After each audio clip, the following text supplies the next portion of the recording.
FitLabPGH and Moving to Live are podcasts. We firmly believe movement is a lifestyle, not just an activity.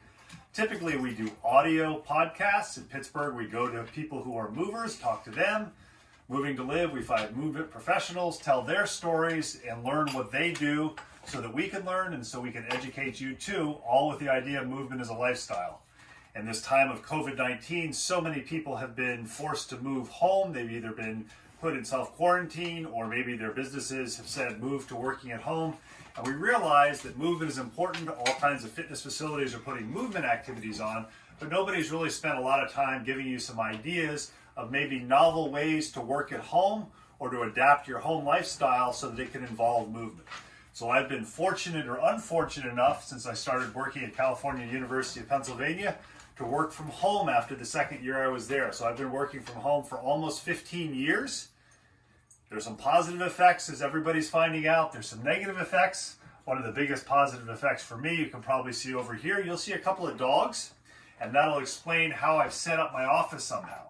So we've got 3 ideas or 3 things to consider since it looks like this is going to go on a couple of weeks. The first idea is think about experimenting with a standing desk. Now, some people say standing is or sitting is the new smoking. We really don't agree with that, but if you can stand, you find that you're active. I've actually talked to a number of people. They find that they're much more active thought-wise when they move. So a lot of people get their ideas, including me, when they're walking. I find when I'm on a conference call, if it's on my cell phone, I'm probably walking around my house rather than sitting down or standing. So what I do with my desk is I have a standing desk. I have a desktop here with 2 monitors. If you don't have a VariDesk, which is one of those adjustable standing devices, I can move this down so I can sit down with it, or I can have it standing. Then try different size or heights of cardboard boxes and books so you can get an idea of whether or not you like it. What you're looking at is you'd like to have your keyboard where your elbows are bent to about 90 degrees or maybe a little bit greater angle. And if you look, when my hands are on the keyboard, my wrists are not cocked into a flex position or an extended position. They're quite neutral.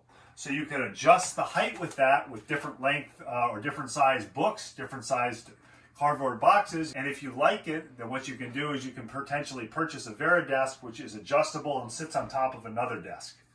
The second thing that I've learned is just like sitting, it's very easy to slump. If I spend some time standing, it's very easy to get in a position of rather uncomfortable posture or stand there with my knees locked.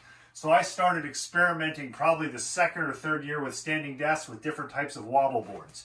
One of my favorites was the Indiegogo project. This is a fluid stance. For those of you in the rehab setting or the fitness setting, it doesn't have a whole lot of wobble like a fitness wobble board, but you can just kind of sit there, you can move around with it, and you shift your weight, brings into play a little bit of muscle activation. And look, it's fun. Not everybody enjoys everything about their job, so doing something on a balance board is kind of fun. What I realized, and you'll see in a picture in just a second, is with dogs at home, they sometimes like to be around me.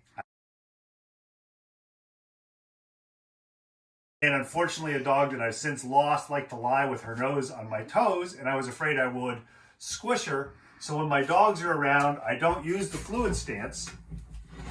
I use something else. I use a Ponaola board. This has inflatable orbs so that when you set it on the ground, there's a little bit of space so the dog's nose goes underneath it. The advantage that this has, and I'll move this out a little bit, is you don't wobble, but you kind of stand there and you're on orbs of air. Now what I have to do when I use the wobble boards is I have to adjust the height of the desk. So again, neutral wrist position. But pretty much what I do is I'm always on some sort of a wobble board. Although recently, thanks Rogue Fitness for costing me lots of money with really cool home workout ideas.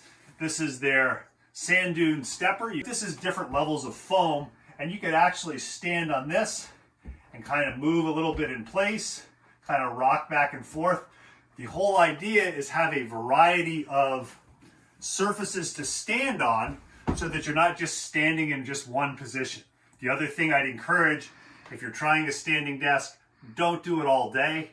Do it for a set period of time, So our third idea is use your computer, use your watch if you've got an iPhone or a smartwatch, or just a simple stopwatch, and set it so every 15 minutes or so you can kind of pause, maybe do a few shoulder rolls, maybe get up and walk around the house, so you're not holding a position and then after 3 or 4 hours realize that you have some muscle soreness or you've gotten yourself in a poor posture position. So FitLabPGH and Moving to Live recognizes that movement is a lifestyle. We have to work. If we're working from home, try these 3 tips: a standing desk, minimizing how much time you stay in one position, no more than 10 or 15 minutes at a time, and different things to stand on to give you different surfaces so you can help keep your muscles active. Another podcast that we're bringing to you, a little bit different this week, working to help give you a way to work from home and to stay productive.